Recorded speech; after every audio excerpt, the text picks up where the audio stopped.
네, 저는 뭐 상임위원회 회의 두 번째 하면서 여기 계시는 외교부 장관님이나 통일부 장관님이 참 힘들겠다는 생각이 들었습니다. 이 공적인 자리에 있다고 개인적으로 이 마음에 품고 있는 생각들이 이제 그대로 얘기하기 어려운 부분도 있을 것 같고 여러 가지 부끄러움이 앞선다 하더라도 그걸 표현하지 못하는 부분들도 있는 것 같습니다. 저는 이제 저도 마찬가지로 전 사실 다른 질문은 준비했었는데 사도광산으로 그냥 얘기를 해야 될 것 같습니다. 얘기가 굉장히 외교적 수사 혹은 여러 가지 이제 방어적인 태도로 이제 국민들이 이 부분에 대해 정확하게 어떤 일들이 있었는지 무엇 때문인지를 이해하기 어려운 것 같습니다. 그래서 문제를 좀 단순화시켜 보겠습니다. 유네스코 세계문화유산 지정의 목적이 무엇인지 아십니까? 문화적 가치가 있는 유산으로서 가치가 있는 유적들을 등재해서 기록에 남기는 것이라고 생각합니다. 네, 기록에 남긴다는 것은 기억한다는 말입니다. 그렇죠. 이게 그 기쁨으로 가득 찬 역사이든 고통으로와 죽음으로 가득 찬 역사이든 기억해야 되기 때문에 그걸 남기는 겁니다.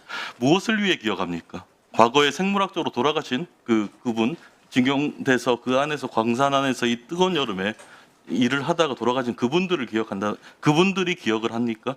우리가 그분들을 기억하는 이유는 결국 그분들을 위해서뿐만이 아니고 우리 현재와 미래에 그런 문제가 반복되지 않게 하기 위함입니다. 그러면 누가 기억해야 됩니까? 장관님이 기억하면 됩니까? 미래 세대가 기억해야 되겠죠.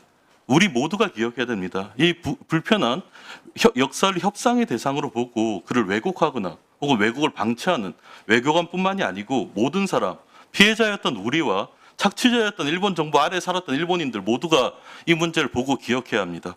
우리 모두가. 그러면 메시지를 보십시오. 이 복잡하게 이제 강제노동에서 강제노동 혹은 강제성이라는 단어가 빠지고 그걸 우회하는 수많은 표현들이 있다고 얘기를 하시는데 그게 우리 모두가 일본을 그 자리를 방문했던 사람, 사도광산을 찾은 사람들이 그 메시지를 받아들일 수가 있습니까? 우리 아이들이 그걸 보고 이게 강제성이 있었는지 강제성이라는 표현이 없는데 그 여타 다른 서술들을 보고 이 강제성 있고 그 강제노동이 있었다는 사실을 기억할 수가 있습니까? 아이들이 사도광산에 2km나 떨어진 저곳을 찾아서 우회한 표현들을 보고 이걸 기억할 수 있습니까? 우리 미래 세대가 과연 이 문제를 정확하게 기억할 수 있습니까? 저는 외교관의 눈으로 이 역사를 협상의 대상으로 보고 이런 얘기들을 끊임없이 디펜스를 하는 우리 이 자리에 있는 우리가 아닌 그 아이들의 눈, 미래 세대의 눈으로 이 문제가 과연 반복되지 않기 위해 우리 아이들의 기억 속에 남아있을 수 있다고 생각하십니까? 이 복잡한 외교적 수사를 아이들이 알아들을 수 있다고 생각하십니까? 그게 왜 강제성이 있다고 못 써놓습니까? 그 아이커 향토박물관 내 전시물 뭐라고 표현되어 있는지 아십니까? 한반도에서 온 노동자라고 표현되어 있습니다. 그 글자를 읽을 줄 아는 아이들이 강제란 표현이 빠진 그것들을 보고 과연 무엇을 배울 수 있겠습니까? 어른들이 이 문제를 기억하게 만든 어른들이 우리가 얘기하는 것들을 그 아이들에게 미래 세대들한테 전달될 수 있다고 생각하십니까?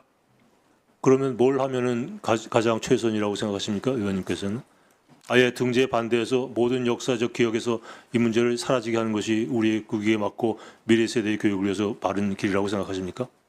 그러면 2km 떨어진 아이카와 박물관에 이걸 만들어 놓고 물론 이제 장관님도 이 문제에 대해서 완벽하지 않다는 걸 인정하실 겁니다. 그리고 물론. 만들어내야 된다는 걸 인정하실 뭐 일본 국민들이 독일 국민처럼 과거를 직시할 수 있으면 더더욱 좋겠는데 그럼 그렇지 않기 때문에 생기는 네. 문제들 아니겠습니까? 이 상임위원회를 보는 우리 학생들, 네. 아이들이 장관님 말씀을 듣고 네. 뭐라고 생각하시겠습니까?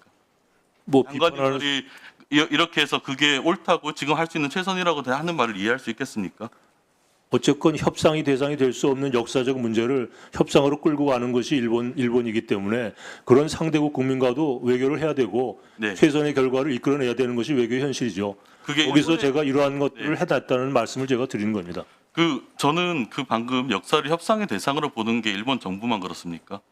지금 장관님이 하시는 수사들이 우리는 이 역사를 이 정도 협상을 했으면 우리는 이 정도면 최선이다라고 얘기하시는 거 아닙니까? 뭐 왜 역사를 협상의 대상을 보면 안 된다는 메시지를 만들지 못하십니까? 왜 그 말을 선명하게 던지지를 못하십니까? 그런 입장으로 일본과 싸웠습니다. 그거는 제가 뭐 양심을 걸고 말씀을 드리고 있습니다.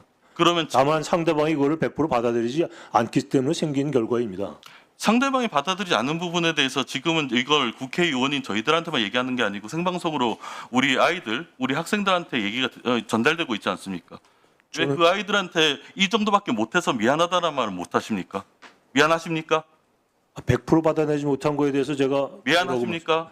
그건 미래세대들한테 당연히 미안하십니까? 미안하게 느껴야죠. 예, 당연하죠. 예. 그러면 이 부분에서 머물지 말고 미안하다는 걸 알고 그걸 개선하려면 지금 뭐가 잘못됐는지에 대해서 분명히 알고 그걸 밝히셔야 됩니다. 제가 그걸 9년 전에 개선을 교훈을 삼아서 하나의 진전을 이뤘다고 제가 말씀드리지 않습니까? 2km 떨어진 아이커 향토박물관에 우회적인 표현으로 강제성이라는 표현이 빠진 우회적인 9년 전에 일본은 표현을 한 게 도쿄에다가 정보센터라는 걸 만들고 이행을 했다고 우기던 나라입니다. 그런 나라를 사도왕사 현장에 전시실을 만든 거는 전 진전이라고 생각합니다. 그게 진전이라고 생각하면 우리가 가졌던 우리 역사의 치욕적인 역사가 그 정도 진전으로 합리화될 수가 있는 겁니까? 그건 상대가 있기 때문에 할 수 없는 부분이죠. 상대가 있기 때문에 그러면 일본이 더 강력한 목소리로 더 강제성을 가지고 우리한테 하면 우리는 받아들여야 됩니까? 뭐 상황과 모든 그 컨텍스트에 따라서 모든 판단은 이루어질 그러니까 거라고 상황과 생각합니다. 컨텍스트가 우리가 일본 치하에 놓였던 그때 상황으로 돌아가면 우리는 받아들여야 됩니까? 우리는 싸워야 되잖아요. 싸웠죠. 외교부 장관님이 이 정도를 승리라고 생각하고 나 진전이라고 생각하는 그 태도가 전 너무나 부끄럽습니다. 전 다른 질문 하려는데 이게 너무 부끄럽고 이걸 보고 있는 학생들 아이들한테 이런 메시지가 전해질까 봐 관점에 따라서 뭐 얼마든지 그렇게 평가할 수 있겠습니다. 예. 장관님의 그 태도가 사실 여기에서 이런 문제가 이렇게 됐으면 여기까지밖에 못했다. 미안하다. 여기가 우리 정부에까지는 한계다라고 얘기를 하시고 더 나을 방법을 어떻게 찾을까라고 얘기를 하셨어야지. 강제성을 포기했다라는 부당한 비판을 하시기 때문에 제가 그거를 강변하는 것이지 뭐 자랑을 하거나 잘했다는 말씀을 드리러 와서 앉아 있지 않습니까? 아니 그걸 기억해야 되는 사람들이 지금 강제성이란 표현이 빠진 걸 느낄 수 있습니까? 이 강제성을 우회하는 표현으로 이 강제 노동에 있었다는 사실을 이해할 수 있습니까? 아니, 이해하지 못한 걸 가지고 아니라고 우기는 건 또 그건 부당한 거 아니겠습니까? 아니 그거를 진전이라고 생각하는 태도. 사실을 사실대로 제가 말씀을 드렸습니다.